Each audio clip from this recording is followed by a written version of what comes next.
Okay. So welcome everyone. My name is Esther Wells. I am the president of the Montgomery County Taxpayers League. And as of recent this year, I'm very grateful to be joined by our treasurer of the Montgomery County Taxpayers League, Gordon Brenny. And thank you so much. We are hosting Lynne Harris, the Board of Education Chair of the Fiscal Management Committee. And we just wanted to take a few minutes to give you some highlights and ways that you can remain connected with us. Please check out our website, mctaxpayersleague.org. Please add us on Facebook, social media, on Facebook, MCTL, and at MoCo Taxpayers on Twitter. So a little bit about us. Our mission is to educate and advocate for county taxpayers.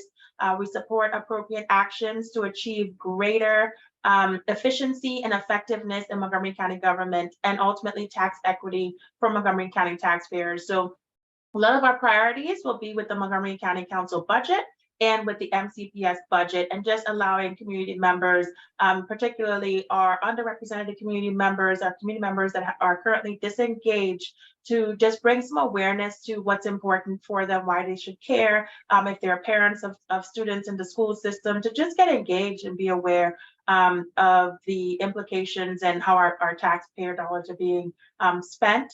And so we are working with the County Council and Board of Education to have some upcoming meetings and events. And so similar to the one we're having today, our next meeting will be with the chair of the Economic Development Committee, Councilwoman Natalie Fomley Gonzalez, on July 18th at 7 p.m. There, I think that is the key to, from a tax perspective, expanding the base, right? So there are two levers to tax revenue for the government. It's either you expand your taxpayer base or you increase the tax rate on your current base. And so we've been able to utilize both levers in the last 3 years. And so we think it's important for us to position ourselves as a county to expand our taxpayer base, to increase revenue while also preventing taxpayer fatigue for our residents. And so we look forward to meeting with her and just understanding her goals and priorities for this newly formed committee.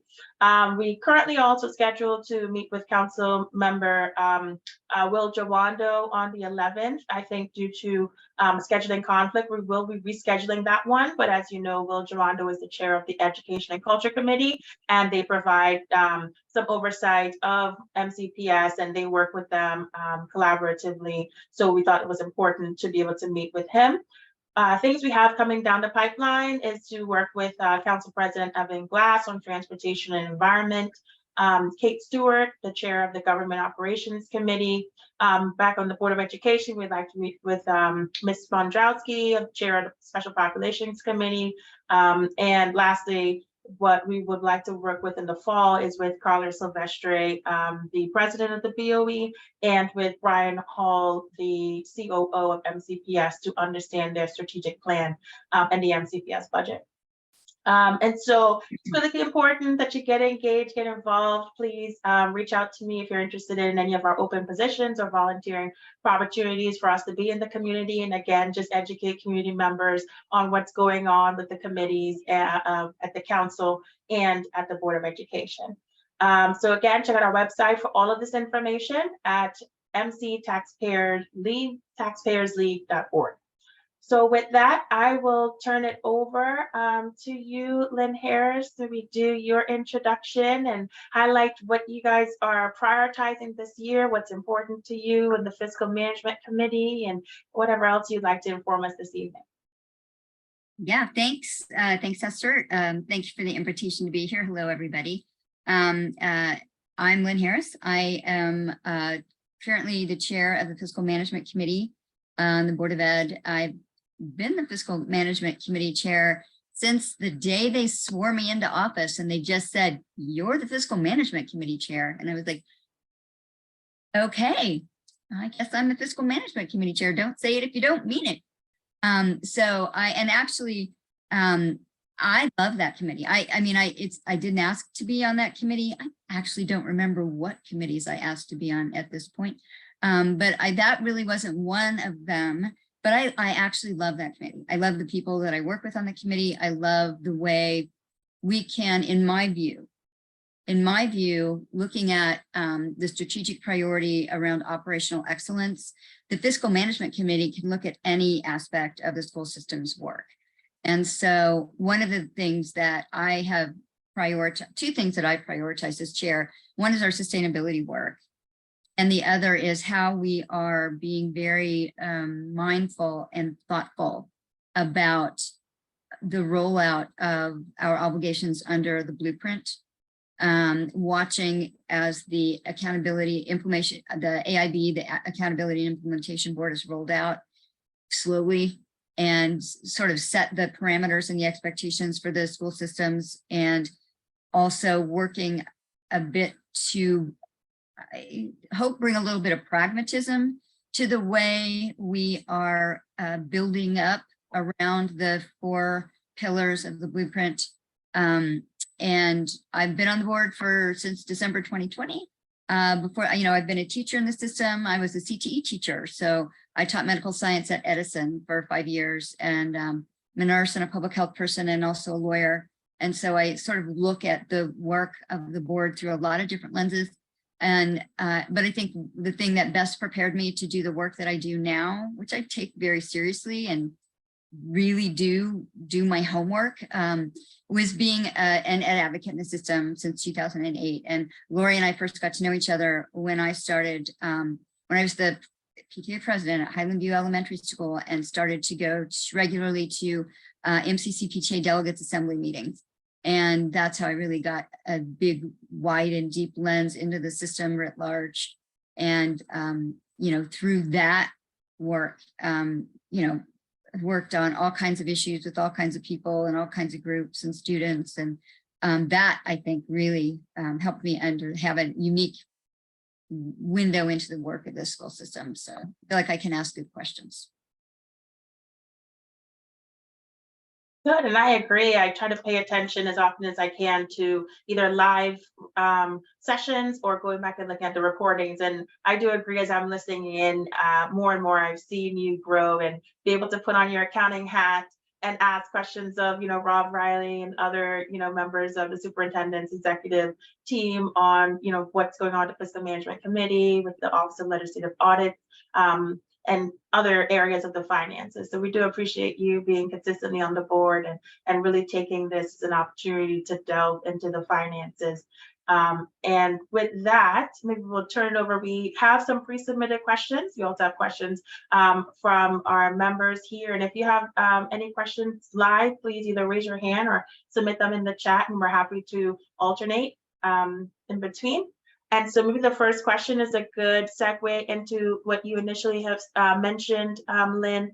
Help us understand the role of the Fiscal Management Committee. If there's anything else you'd like to add there. I did visit the website, and please check out the Board of Education's website where they list all of the committees as well and their purposes.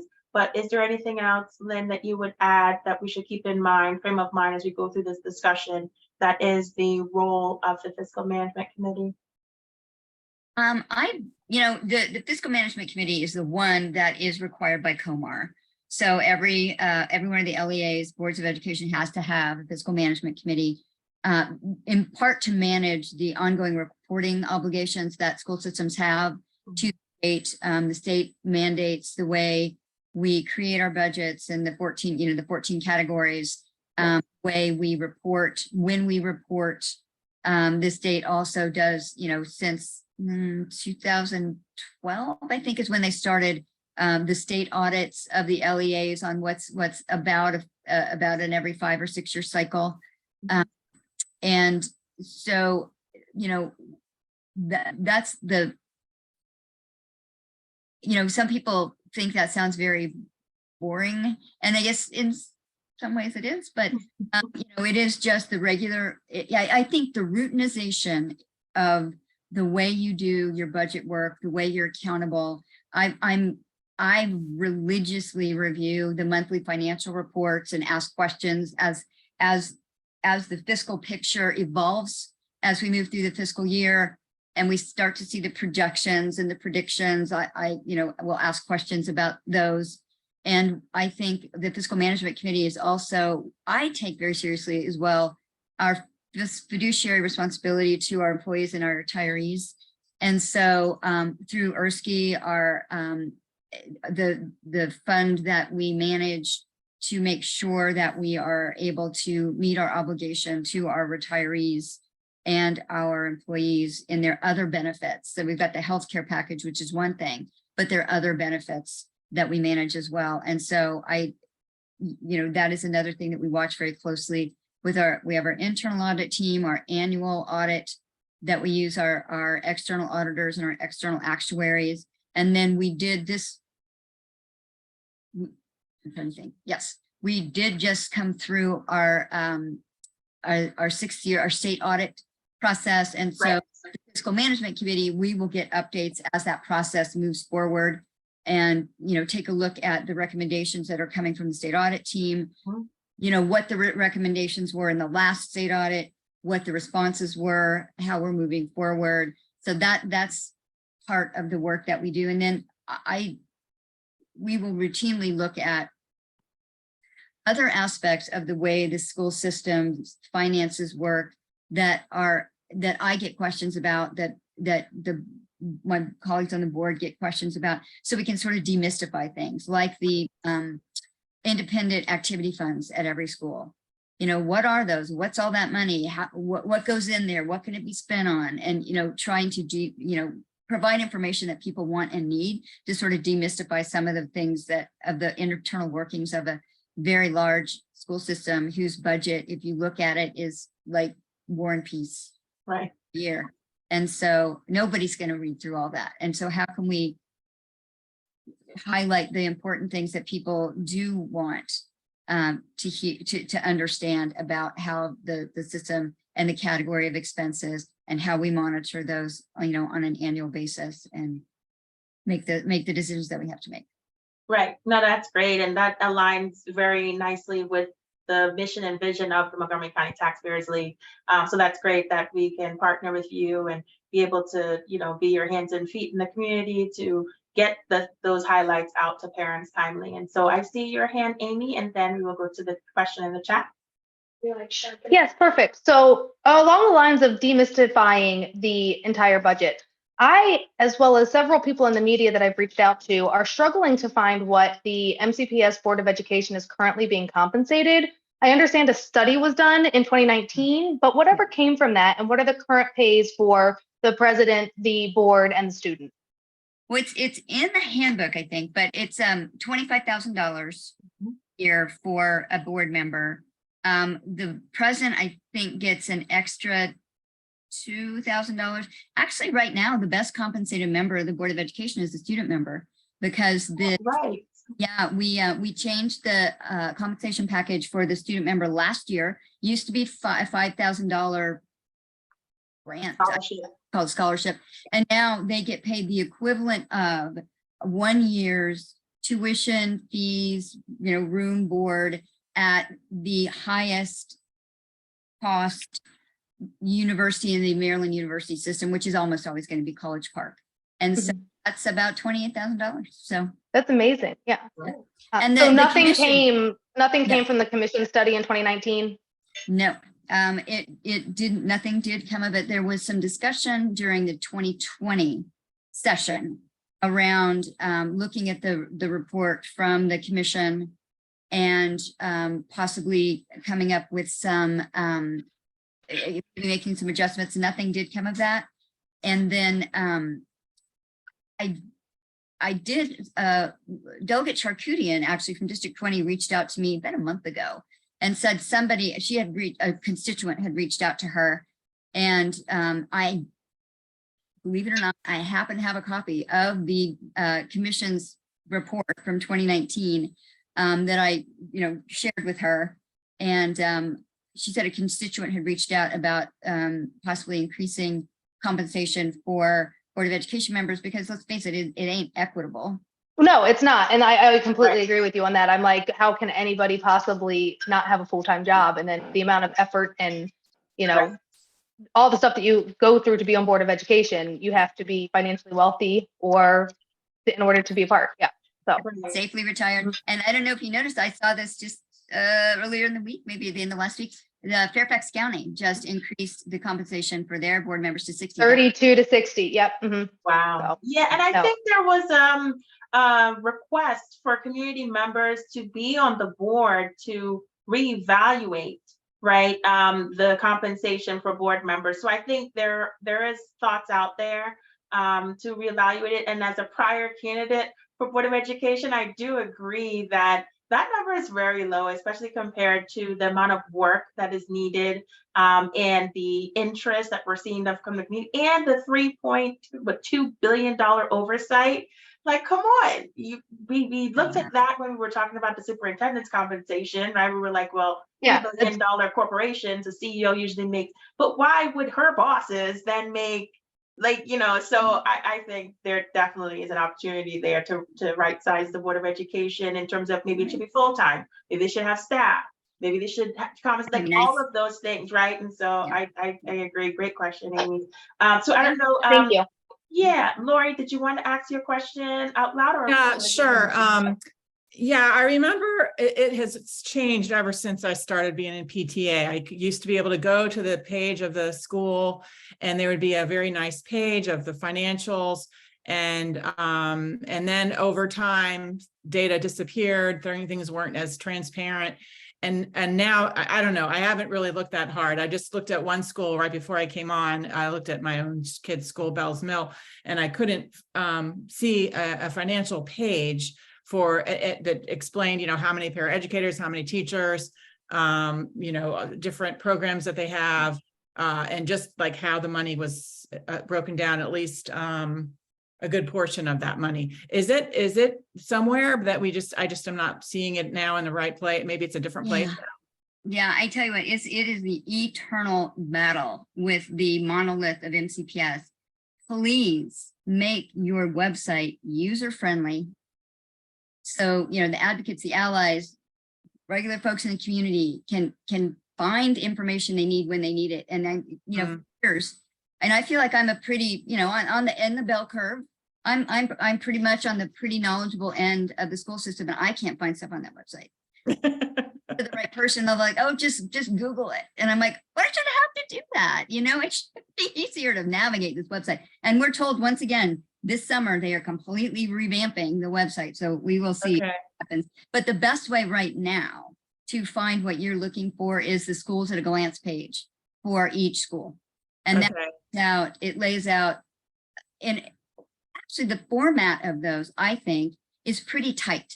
So it'll give you the demographics of the school. It'll give you a little CIP data. When was the school built? What's its capacity? What's its current enrollment? What's the projection for the enrollment? And it'll give you all the programs that are there, and it'll list the staffing. A name. It's not going to give you I think it lists the name of the principal, but it, you know, and it'll, you know, how many paraeducators, how many teachers, how many, you know, so that's about that I think is the most concise thing. But again, you know, there should be just a page where you just click.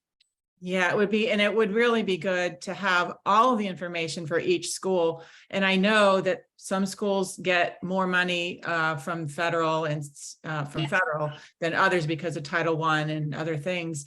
And so maybe they're afraid that people will say, well, that school's getting more than the other school, and that's not fair. And maybe that's why they're not doing it. But, you know, I feel like as taxpayers, we should know how much each school is getting. And then another comment on what you were saying earlier about, like, I was on the State Board of Education for 1 year, and we didn't get paid anything. The state board members get paid nothing, and it's a part-time position. But I don't think that there is anything for the Board of Ed for Montgomery County that says that it is a full-time position. Is it? Like, I think it turns out to be that way. Yeah, I mean, it is that, but I can tell you, it is a full-time gig. Yeah, I mean, well, I think it becomes that way, but I'm just wondering, does it have to be that way?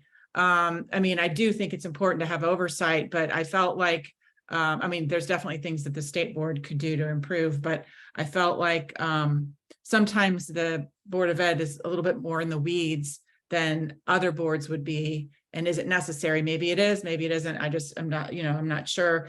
It needs to be a full-time job, and it could be totally restructured, but that would be a huge change, but that's just my thoughts.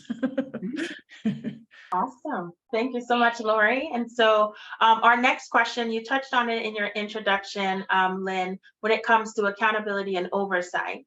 And so currently MCPS has an internal audit department, an external CPA firm annual audit of its financial statements, a fiscal management committee, which you chair, the Maryland Office of Legislative Audits, 6-year cycle of audits of MCPS and all school systems in Maryland. The County Council Office of Inspector General, they have the brand new education unit. And of course, we have the Education and Culture Committee on the County Council. And so the question is, can you help us understand the roles and responsibilities of these entities and how the Fiscal Management Committee interacts and or if there's any overlap in oversight of MCPS? I think the Fiscal Management Committee writ large is, I work regularly with Rob Riley, who's our Associate Superintendent of Finance, and with Brian Hall, our COO, and with Yvonne Alfonso-Windsor, who heads up our budget work now. And, those are the people that I work with routinely when we're putting together the agenda for Fiscal Management Committee meetings and identifying the issues that we think we want to elevate. There are certain things that we have to do on a regular cycle, but then there are topics that we can elevate based on interest, events, things like that. I think I make it a point to go to as many of the ENC committee meetings as I possibly can. And I think that going forward, this budget cycle was a bit of a roller coaster. Yes. But I am a person, I see opportunity everywhere. So, and I think, we should have predicted that this would be a bumpy year because we had really a whole new council, a majority brand new council members. We also had 3 of the 8 members of the Board of Education going through the annual budget cycle for the first time. And that's a lot of new folks, and they had a new COO. And we should have anticipated that people would have questions. And some of us were very clear in saying, answer their questions, let's just keep doing things the way that you've been accustomed to doing them, because we have a different audience now. This is an opportunity to hit the reset button to create a more collaborative relationship between the board and the council around budget and oversight and accountability. And let's listen to what they're asking for, because they're not stupid. And, this is their job. Their job is to assess the budget requests of every county agency and then make the tough decisions. And then I think our internal units, our internal audit units are routinely going through, there are so many points in the system that involve the incoming and outflowing of money from every single one of our 210 schools to, the transportation system. And even though DFNS is an enterprise fund, there's still monitoring that has to be done routinely. And, there are, we've got our whole materials management, warehouse and the different things that happen there. So the auditing unit is sort of routinely doing dipsticks around throughout the system, just doing hotshot financial checks to make sure, right now, people can show, the documents are there, the invoices match up, the procedures are being followed. And, they are, so that's their ongoing work. We're also in the process of bringing on board a whole new business management system, sort of bringing MCPS out of basically the early 90s in its infrastructure to a current, much more user-friendly, much more efficient set of monitoring our finances and then moving some of our, I can't tell you, believe me, I was a teacher, I know. And how many teachers are like, when am I going to be able to stop filling out paper timesheets? It's 2023. And I'm like, I know. Wow. And so with the full rollout of the new business management system, which has been a multi-year process. I mean, the new management systems are comprehensive, so it's not just fiscal. So it's sort of everything that we do. And so it's been a multi-year rollout. And when it's supposed to be online by January, fully online. It's online in many sectors already. But with that, then we will no longer have paper timesheets. And, 10-month employees can get paid over a 12-month period if they so those kinds of things. So that, and so the work of our finance department has been, a lot of it has been really consumed by working with the vendors to get all of those systems in line, doing the training and the professional development, piloting things, then coming back, doing the whip around to make sure that the training was right, that the people understand the new systems and are using them appropriately. So it's been a really involved process for them. And so that, that's the work that they're doing. They report all of that out to the Fiscal Management Committee. And then I think writ large, I think going forward, part of the work, we have a very talented finance and accounting staff, very talented, very hardworking. But I think one of the things that it's incumbent upon us to do is produce information about our budget, about our finances, about how that entire operation works in much more consumable, understandable formats, which I know that we can do. Mm-hmm.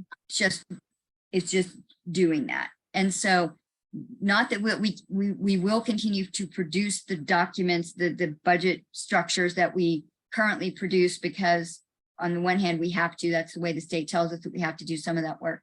And because, system by system, there's a lot of depth and detail there, but there are also ways, and, the county council members, especially the new ones this year, were very clear. You need to be more, you need to present this in a way that you aren't talking to the CEOs of, Fortune 500 companies. You need to put this in a format that we can see where the money's going, how you're being accountable for it, how you're evaluating, how you're monitoring, how you're making those decisions. And they were right. They're right about that. Yeah. And I think, and that is what we're at our Fiscal Management Committee meeting next week, we're going to be talking about that, how we are going to be reforming the way we present information about the budget going forward. Right. No, that's great. And just as a shameless plug, please consider Montgomery County Taxpayers League as community members that would love to provide some insight as to how to get the information, like you said, in readily consumable form and in layman's terms, because we have internally and with other groups already started thinking about that. And maybe that'll be one of our questions as well, is to be able to tie in the Fiscal Management Committee's presentation with the strategic plan, the strategic planning committees, where we're saying, or even from an outcome perspective, right? Like, we are investing $2 million in this activity, and we are going to track that, how that's spent with the return on investment. So we have a lot of ideas. I don't think I have too much time, but please definitely consider us in that conversation. I'd love to show up to the committee meetings and have anywhere we can help. That is great. We are very interested in helping with that. Yeah, and I think along with so many of the ways that we keep saying, we need to reform our, the way we share information writ large, our air quality monitoring, our construction, whatever it is, what we need as we're rebuilding and recreating our website is we need beta testers. We need end users to be beta testing each segment of that as we're developing it before it's, live for prime time, so that it is user friendly. It's so that it is giving people easy access to the information that they need in ways that is not overly burdensome. It shouldn't, it's 2023. It should be easy to find that information. That's right. Awesome. No, I love hearing that. And that's great. And so we have 2 questions in the chat. Joan, did you want to ask your question live, or should I read the chat? You can unmute if you'd like. Okay. You need to unmute, Joan. There you go. I was talking to myself for a few minutes. Okay. Well, the question really piggybacks on Lori Halverson's question when she asked about the budget for a particular school.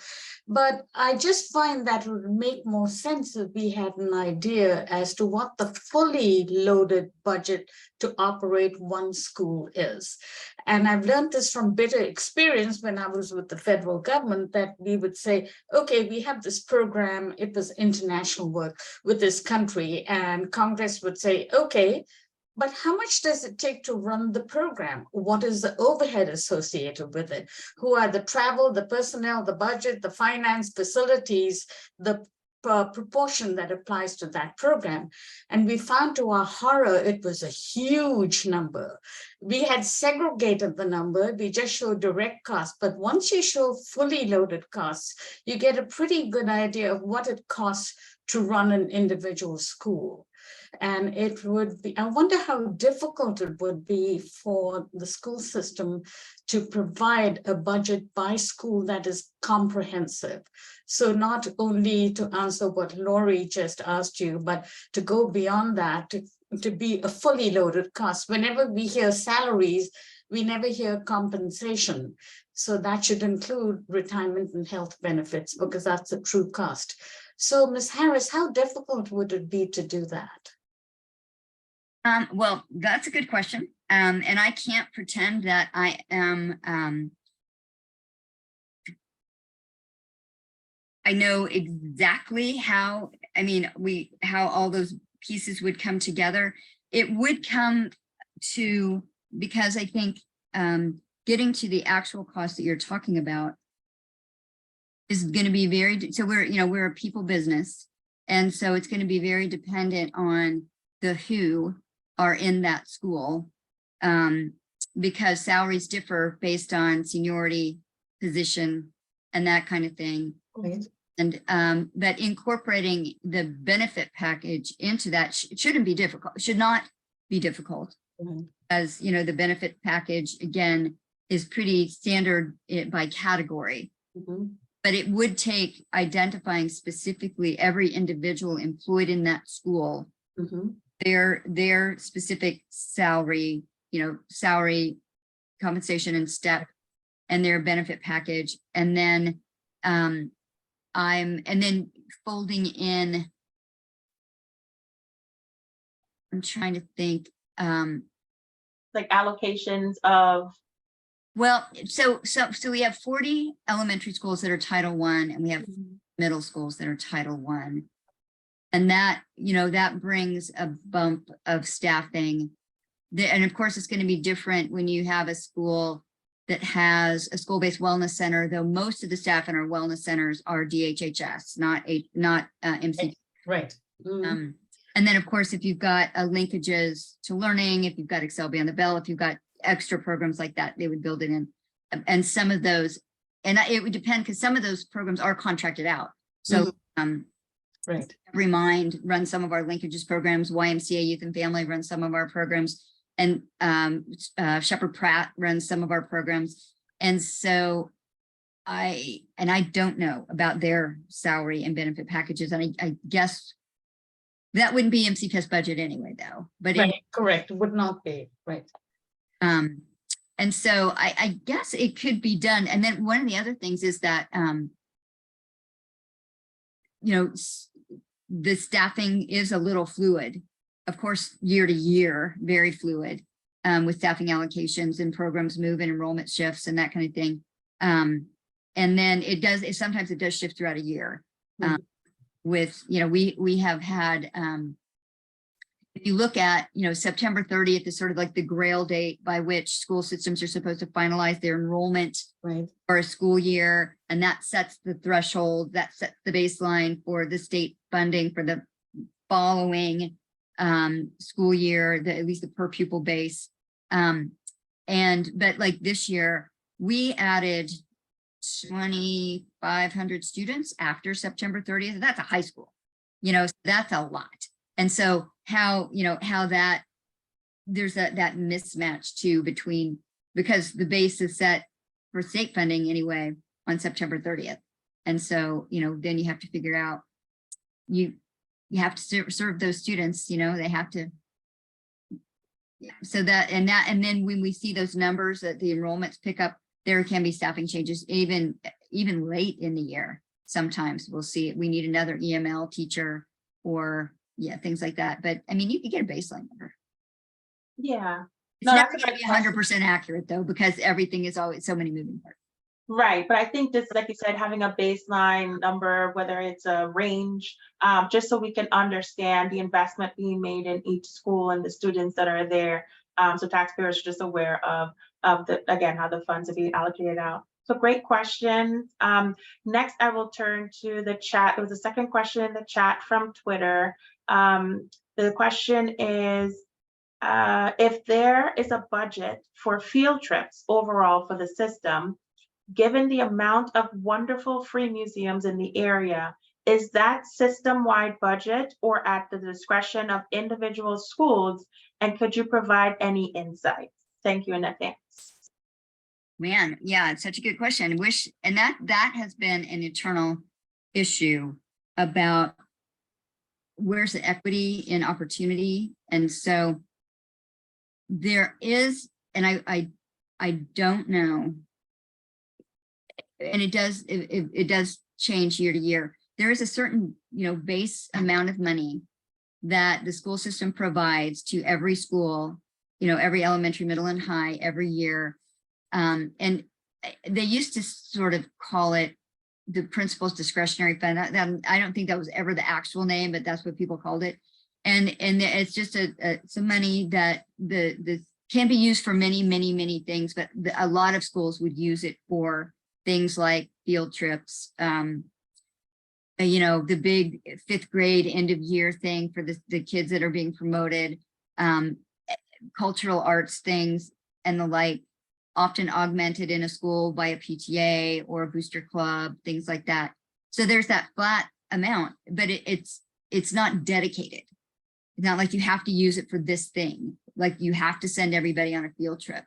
I mean, there are a few things that are, so there's the Strathmore program that every 3rd grader goes to, I think. And then every 6th grader does, outdoor education. So there are a couple of things that are standard throughout the system, but that has been an issue for years. And I am hoping that there can be a lot more clarity around expectations for how schools use that money, because and there's always resistance to that, right? Because it's 210 fiefdoms. Every leader, every principal wants to have a lot of discretion to address the unique needs, and they are unique. Every school is different from each other, of its school population and its community. But still, we should have some standard expectations that it doesn't matter what school you go to, that you still get robust opportunities that, as you were talking about, we have great field trip opportunities that are relatively low cost. I mean, you have to get students there, so the transportation piece is all, and that's a big driver of it, right? A lot of times there's field trip, the biggest, highest cost thing is the transportation. Right. But it should be standard. And I keep, I hope that we are having a conversation next week at the Fiscal Management Committee meeting, another conversation around the Independent Activity Fund. And we did a big, at our September meeting last year, we had a whole segment where we were trying to really look at, school to school, the size of those funds, demystify what they were used for, where the money came from, what were things in the system that we tried to do on an equitable basis, who controlled them. But this one of the things we will be asking about are things like these special opportunities for students. How can we set a level that ensures that every school has truly equitable opportunities to create those kind of field trip opportunities? And can the IAFs be a mechanism for that? And can we find some mechanism that allows for a more equitable funding structure? But I think too, the MCPS Education Foundation could be a resource for things like that. And it hasn't ever been. But there's gonna be a lot of changes there. They're gonna have a new executive director. which is always an opportunity, bring in somebody with fresh ideas, innovative thinking. And now they have created a brand new position in there. It's a kind of a grant management position, but really it's going to be dedicated, I think, to the management of the O'Neill Rails Foundation Scholarship Fund, which is huge.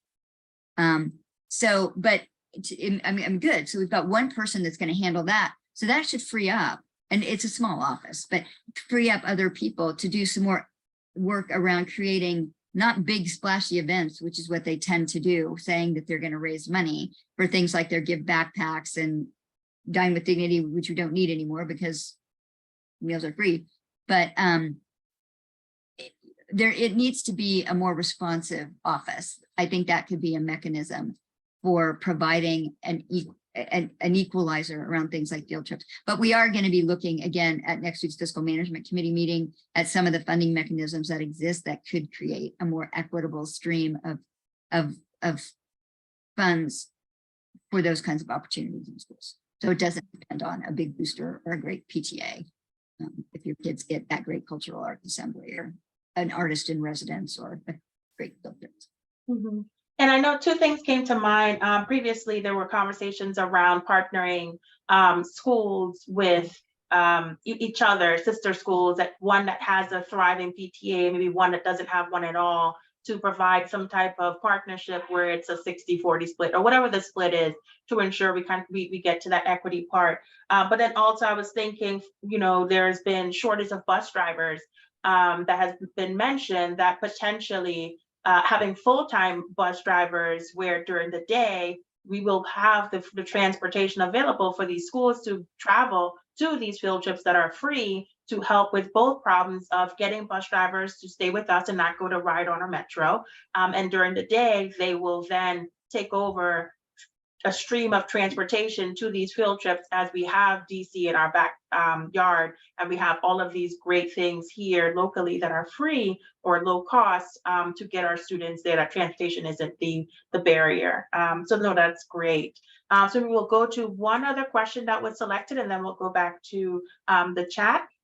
So let's turn to closing the achievement gap.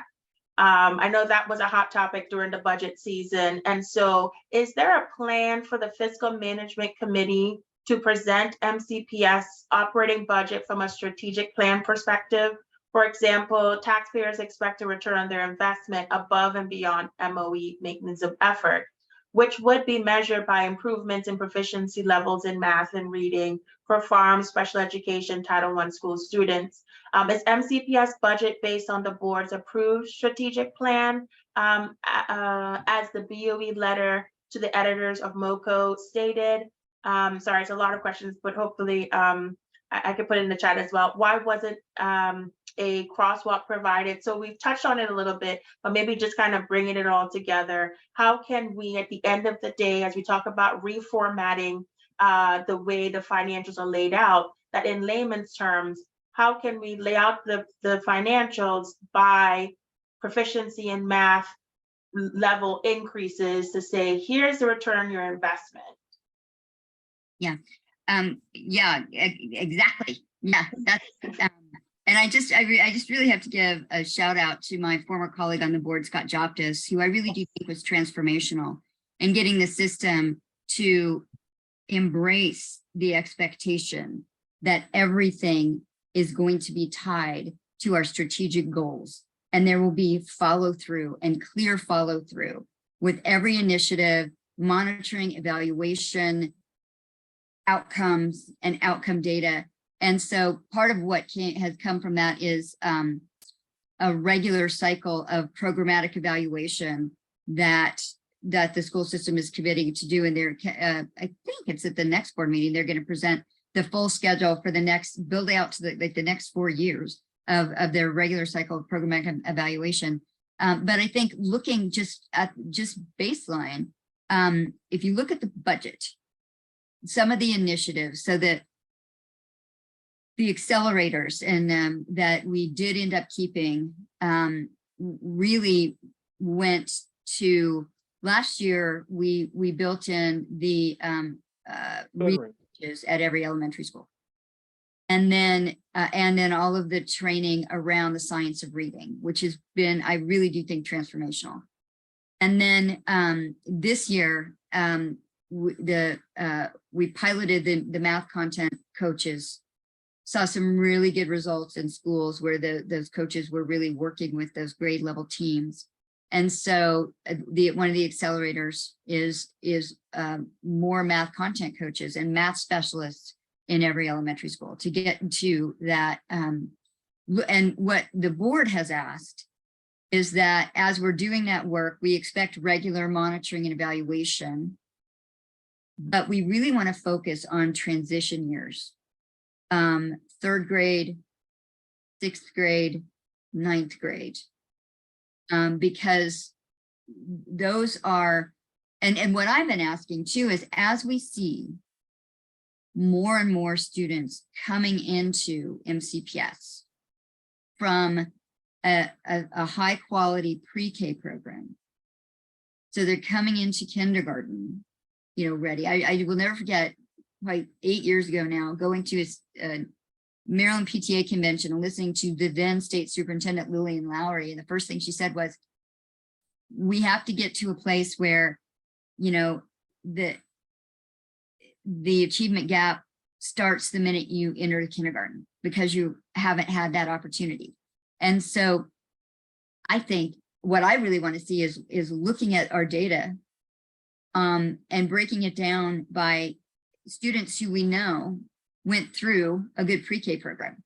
And what are we seeing about how they are progressing in their academic journey? Are we seeing them need additional supports? Are we seeing them holding steady, hitting those benchmarks? Are we seeing them accelerate beyond what you would maybe expect? But because I think once we have most of our students coming to us from a good quality pre-K program, we're going to need less supports moving forward for students to hit those That's right. benchmarks, which will create other opportunities for the system. When we have to spend, and because right now we do have a lot of people whose focus is on supporting students in meeting those benchmarks. And it's a little bit different for our EML students, depending on when they enter our system and what their prior educational history is before they get to us. Some of the supports that are required and the benchmarks, but we have to completely reform the way we do our EML instruction too, because that hasn't been working for a long time, and that's happening too. But so I think that's what the board is asking for. We want to see regular monitoring and evaluation of the science of reading program and the new approach to math teaching. That is, and I can't, I don't know all the lingo, but what they're basically boiling it down to is know your math, know your students. And the coaches, and I've actually watched some of these sessions where the math coaches go and meet with the grade level teaching teams in schools, and it's remarkable. It really is remarkable. And you can see the teachers, you can see the teachers going, this is great. This is going to help me so much, when I'm in my classroom, and, giving them new skills, new competencies, sort of making it exciting and fun to teach again. And so I really do think that's going to pay off in benefits too. But sort of the big elephant in the room right now, I think as well, is we have 210 schools full of dysregulated kids because of the disruption to their social emotional learning and their neurological development that came from a lot of isolation during, crucial neurological periods of neurological development. And so their chronological age and their physical size doesn't match their maturity. And so we have to stop expecting, post-pandemic 6th graders to act like pre-pandemic 6th graders, because they're just not going to. And so part of the work we have to do is make sure that we are building in and building the skill set in our staff to manage those, to reset their expectations. If they've been a 6th grade teacher for 25 years, reset those expectations, but also give them the management skills they need to manage the behaviors of kids whose chronological age and physical size doesn't match up with their kind of emotional, social, emotional development for now. You know, people will catch up, but right now that's our reality. And so I think, and I talk to teachers all the time, and it's a constant refrain that they are seeing behaviors in students that they've never seen in all of their years of teaching in education. And it's exhausting for them, but that's back to us. That's our reality. That's what we have to plan for. That's what we have to design our educational experience around for now, and provide both the staff the skills they need to sort of manage their expectations, manage the behaviors, and address both the social emotional needs of the students as well as their academic needs. And that's a big ask. Mm-hmm. So I think, I'm not sure how you actually measure that piece of it, but you know, we can look at the reading scores and the MAP and the grades and that kind of thing. But I don't know how you look at the social emotional piece. Okay. Thank you. So then we will go to the one question in the chat. It says Maryland Office of the Inspector General for Education released a report questioning the accuracy of statewide public school enrollment data. OIGE audited enrollment from school years 2016 to 17 through 2020 to 21 and found concerns with MCPS counting students as enrolled that had never attended. How will this be addressed? Well, I haven't seen the report. Okay. So I don't know. That would be interesting. We seem to be pretty on top of our enrollment numbers and knowing who our students are and where they are, even our students that are unhoused. Yeah, I don't know. I will take a look at that. Okay, we're giving you homework. Sorry about that, but it's good. It's good that we're able to, like we want to do, partner with you and bring you some information that's being seen in the community, and then you're able to take it from there. So great question. And so as a follow-up to one of the earlier questions and in line with OIG, is there a need for MCPS to have a dedicated OIG reporting to the Fiscal Management Committee? In your view, the OIG could be created from the current internal audit function. I know there's credit to them discovering the embezzlement with the Department of Transportation and discovering that with their procedures and controls. What are your thoughts around having an OIG report to Fiscal Management Committee? You know, it's something that I know a lot of the advocates have been kind of bouncing around that idea for a while. And I think there are some interesting possibilities there. And it would be,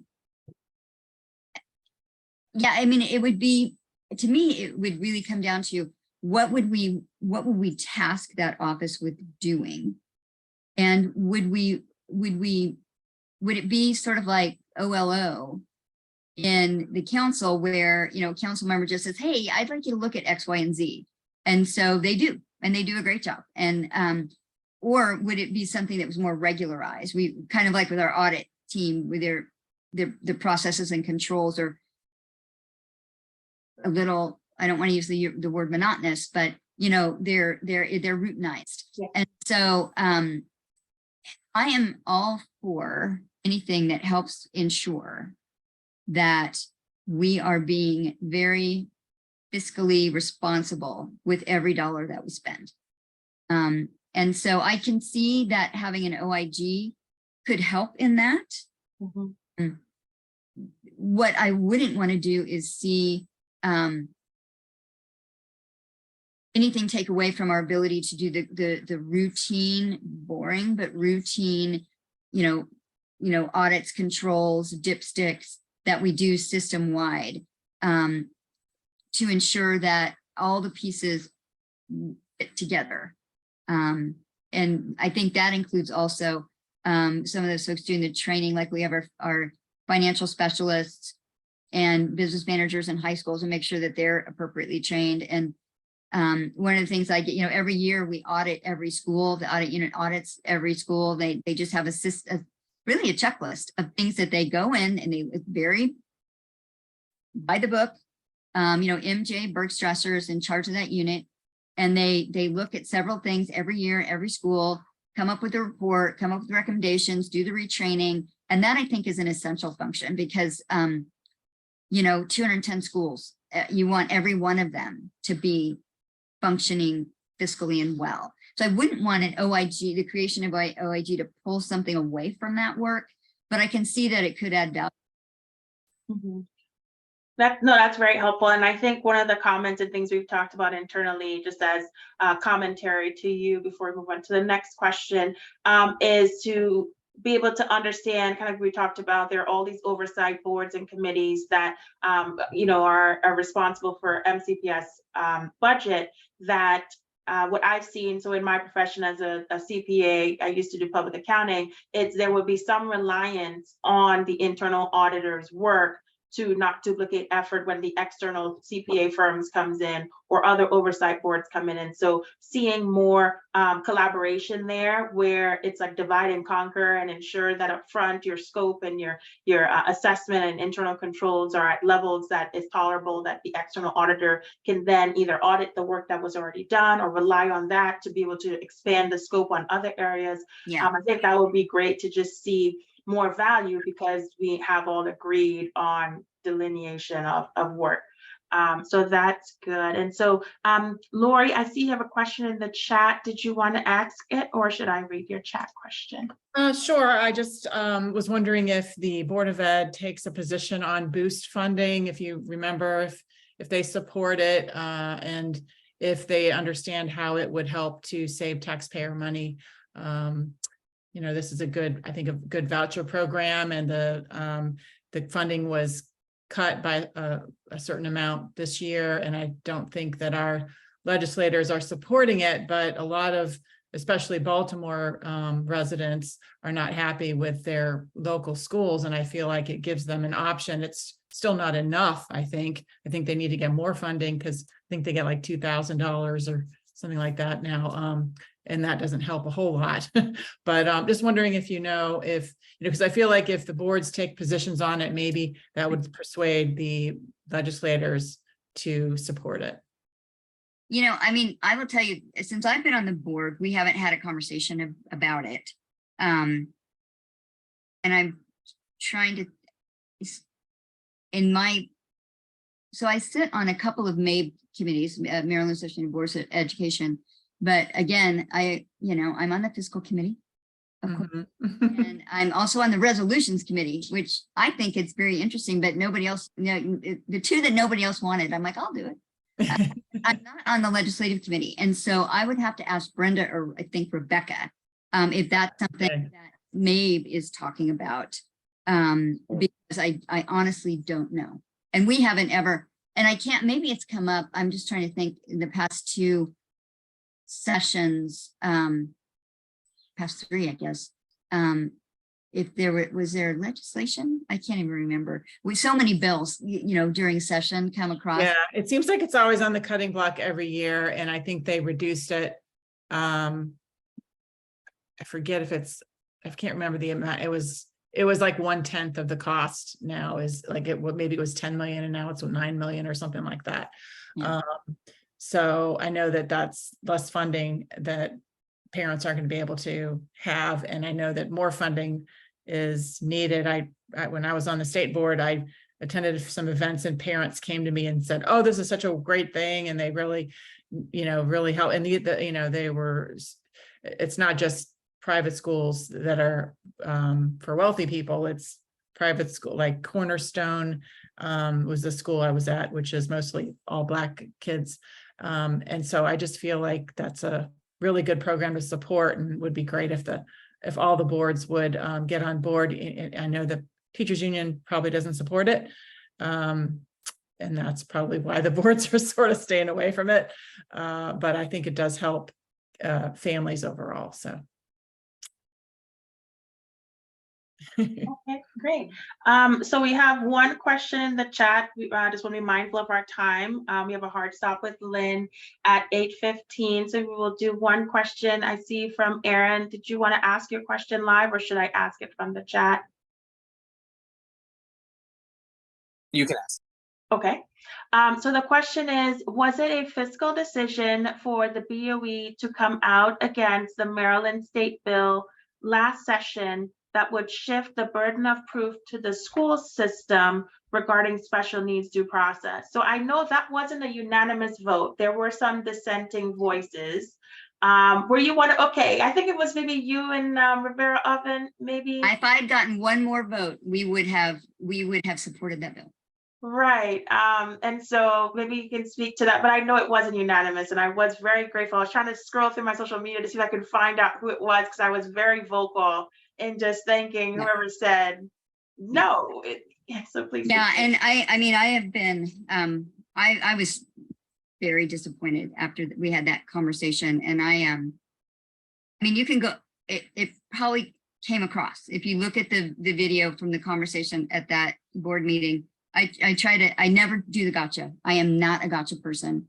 And I always want to be thoughtful and constructive in the work. I was very frustrated in that conversation because it's not rocket science. It's about a power imbalance. And you know, I was so frustrated because I really just felt like people were parroting talking points at me. And they weren't answering the questions being asked. And especially when, you know, we have states like New York and New Jersey who have shifted this burden, and not yesterday, what, 14 and 15 years ago. And they have not seen the increase in due process claims. That is the linchpin of the argument against this. Right. And I'm like, where's your proof? You know, why is that? Don't say that because it's not true. Right. I was very, very frustrated, and I hope that bill comes back. Yes.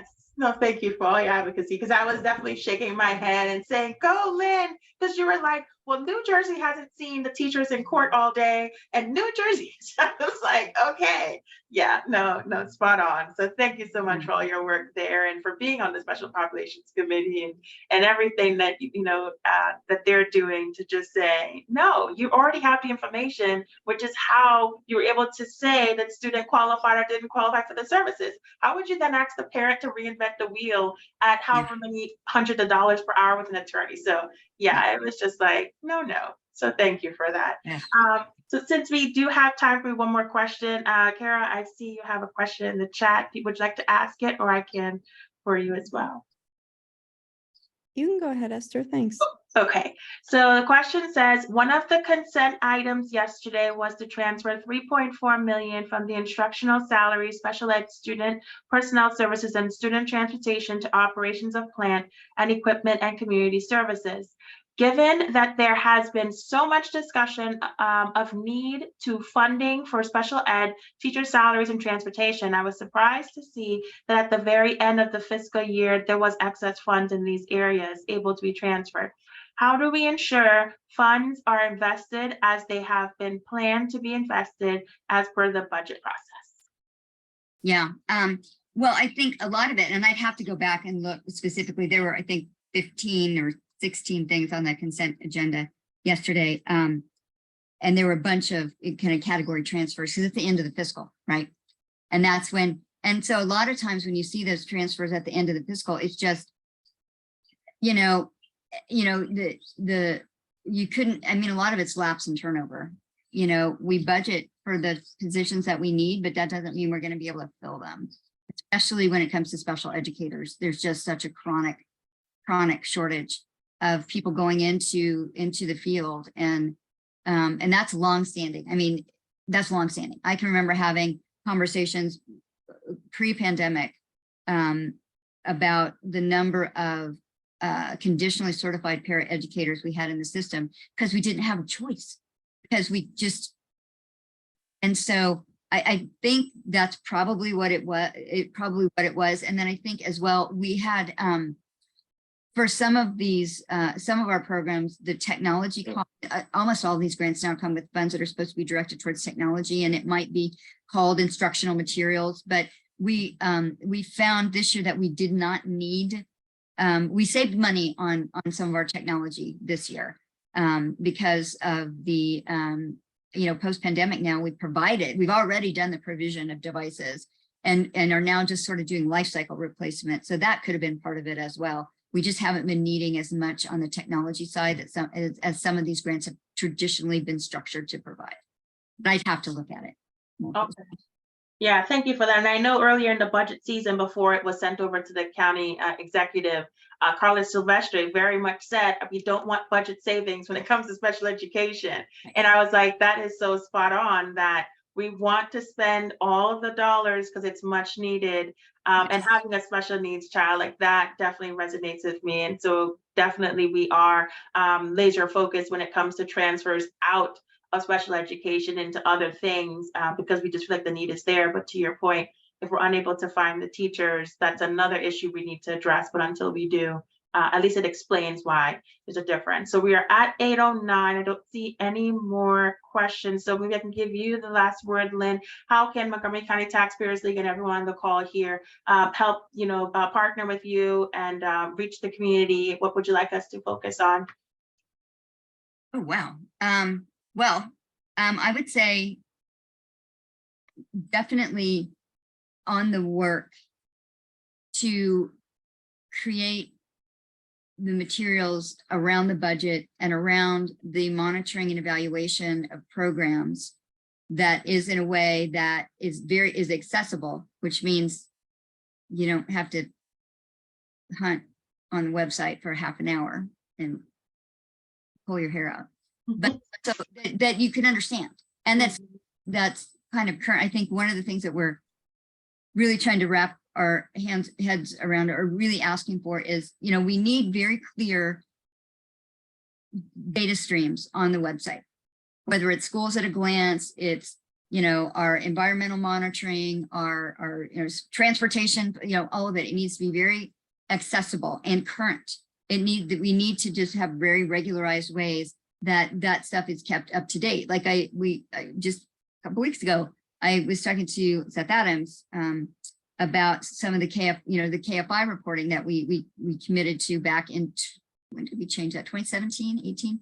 We moved from the old sacred queue to the key facility indicators monitoring. So every school is looked at on the same set of factors. And then the data around those factors helps to set the tiers for capital projects.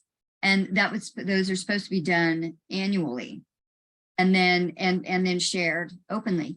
And I'm looking on the website, I'm like, I can't, it's like 2019, where's the new ones? And he's like, so they're having, their own struggles, just trying to come up with a system that is very user-friendly for them, not just the end user-friendly, but for the people who have to use it every day to enter information, upload information, upgrade and update information. So yeah, I mean, that's the kind of thing too.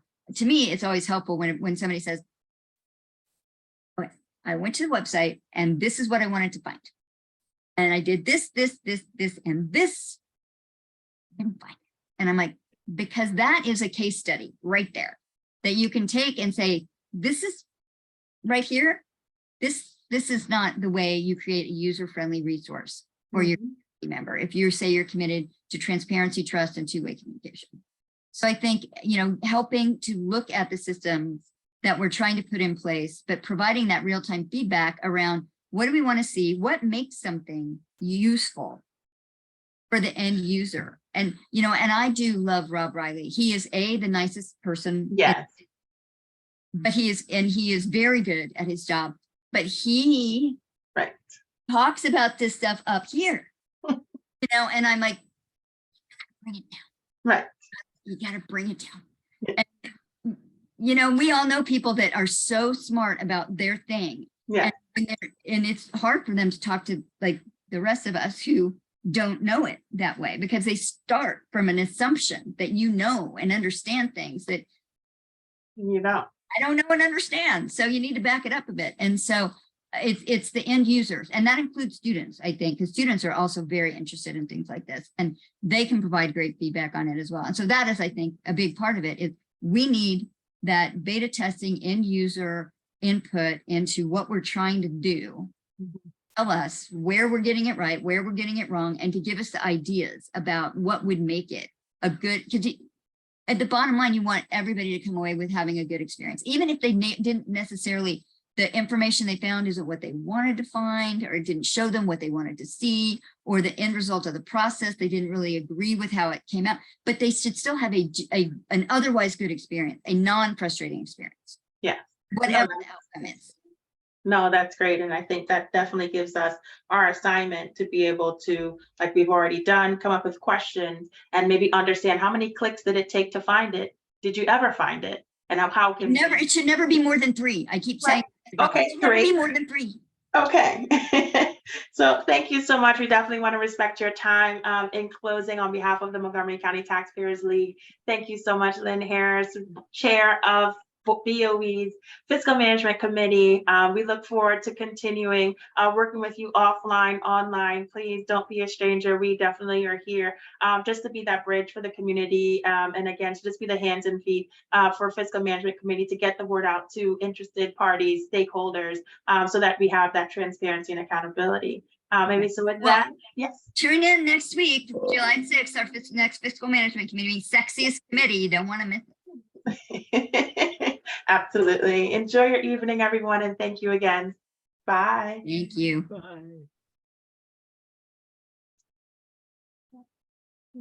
Stop recording.